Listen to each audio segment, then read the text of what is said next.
भाग 3 सत असत का विवेक। श्रीमद् भगवत गीता में आया है, नास्तो विद्यते भावो न भावो विद्यते सतः। असत का भाव विद्यमान नहीं है और सत का भाव विद्यमान नहीं है। इस श्लोकार्थ में 3 धातुओं का प्रयोग हुआ है, जैसे अभाव और भाव, दूसरा असत और सत, और विद्यते और न विद्यते। यद्यपि इन तीनों धातुओं का मूल अर्थ एक सता ही है, तथापि सूक्ष्म रूप से ये तीनों अपना अलग अर्थ भी रखते हैं। जैसे भूत धातु का अर्थ उत्पत्ति है, अस धातु का अर्थ सता या होनापन है, और विद धातु का अर्थ विद्यमानता अथवा वर्तमान में सता है। नास्तो विद्यते भाव पदों का अर्थ है असत भाव न विद्यते, अर्थात असत की सता विद्यमान नहीं है, असत वर्तमान नहीं है, असत उपस्थित नहीं है, असत प्राप्त नहीं है, असत मिला हुआ नहीं है, असत मौजूद नहीं है, असत कायम नहीं है। जो वस्तु उत्पन्न होती है उसका नाश अवश्य होता है, यह नियम है। उत्पन्न होते ही तत्काल उस वस्तु का नाश शुरू हो जाता है। उसका नाश इतनी तेज़ी से होता है कि उसको 2 बार कोई देख ही नहीं सकता, अर्थात उसको एक बार देखने पर फिर दोबारा उसी स्थिति में नहीं देखा जा सकता। यह सिद्धांत है कि जिस वस्तु का किसी भी क्षण में अभाव है उसका सदा अभाव ही है। अतः संसार का सदा ही अभाव है।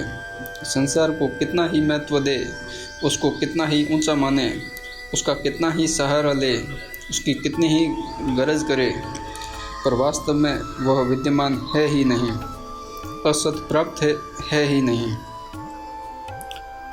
असत कभी प्राप्त हुआ ही नहीं, असत कभी प्राप्त होगा ही नहीं। असत का प्राप्त होना संभव ही नहीं है। न अभावो विद्यते सतः पदों का अर्थ है सतः अभाव न विद्यते, अर्थात सत का अभाव विद्यमान नहीं है। दूसरे शब्दों में सत की सता सदा विद्यमान है, सत्य सदा वर्तमान है, सत्य सदा उपस्थित है, सत्य सदा प्राप्त है, सत्य सदा मिला हुआ है, सत्य सदा मौजूद है, सत्य सदा कायम है। किसी भी देश, काल, वस्तु, व्यक्ति, घटना, परिस्थिति, अवस्था आदि में सत्य का अभाव नहीं होता, कारण कि देश, काल आदि तो असत्य अभाव रूप है, पर सत्य सदा ज्यों का त्यों रहता है। उसमें कभी किंचित मात्र भी कोई परिवर्तन नहीं होता, कोई कमी नहीं आती। अतः सत्य का सदा ही भाव है। परमात्मा तत्व को कितना ही अस्वीकार करे, उसकी कितनी ही उपेक्षा करे, उससे कितना ही विमुख हो जाए, उसका कितना ही तिरस्कार करे, उसका कितनी ही युक्तियों से खंडन करे, पर वास्तव में उसका अभाव विद्यमान है ही नहीं। सत का अभाव होना संभव ही नहीं है। सत का अभाव कभी कोई कर ही नहीं सकता। जैसे नदी निरंतर बहती रहती है, एक क्षण के लिए भी स्थिर नहीं रहती, परंतु वह जिस आधार शिला के ऊपर बहती है वह शिला निरंतर स्थिर रहती है, 1 इंच भी आगे बहकर नहीं जाती है। नदी में कभी स्वच्छ जल आता है, कभी कूड़ा कचरा आता है, कभी पुष्प बहते हुए आते हैं, कभी कोई मुर्दा बहता हुआ आ जाता है, कभी कोई मनुष्य तैरता हुआ आ जाता है, परंतु शिला में कोई फर्क नहीं पड़ता, वह ज्यों की त्यों अपनी जगह स्थित रहती है। तात्पर्य है कि जो निरंतर बहता है वह असत है और उसका भाव होनापन विद्यमान नहीं है, एवं जो निरंतर रहता है वह सत है और उसका अभाव न होनापन विद्यमान नहीं है। भगवान कहते हैं, सभी मनुष्यों की जो रात है उसमें संयमी मनुष्य जागता है, और जिसमें साधारण मनुष्य जागते हैं वह तत्व को जानने वाले मुनि की दृष्टि में रात है।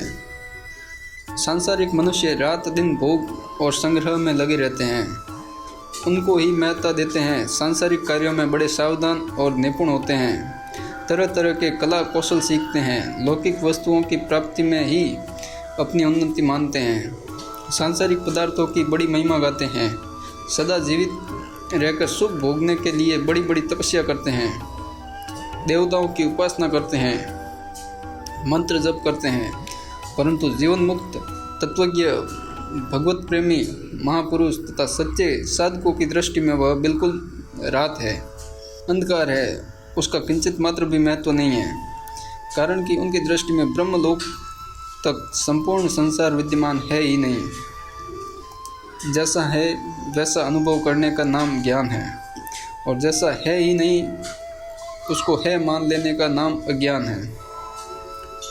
जिनको असत्य के अभाव का और सत्य के भाव का अनुभव हो गया है वे तत्वज्ञानी हैं, जीवन मुक्त है, विदेह है, स्थित प्रज्ञ है, गुणातीत है, भगवत प्रेमी है, वैष्णव है।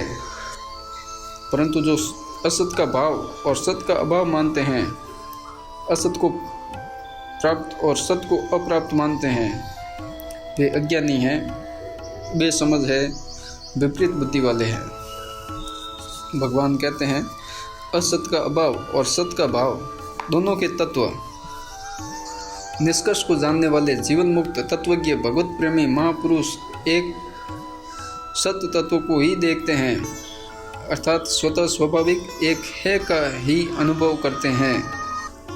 तात्पर्य है कि असत का तत्व भी सत्य है और सत्य का तत्व भी सत्य है, अर्थात दोनों का तत्व एक सत्य ही है।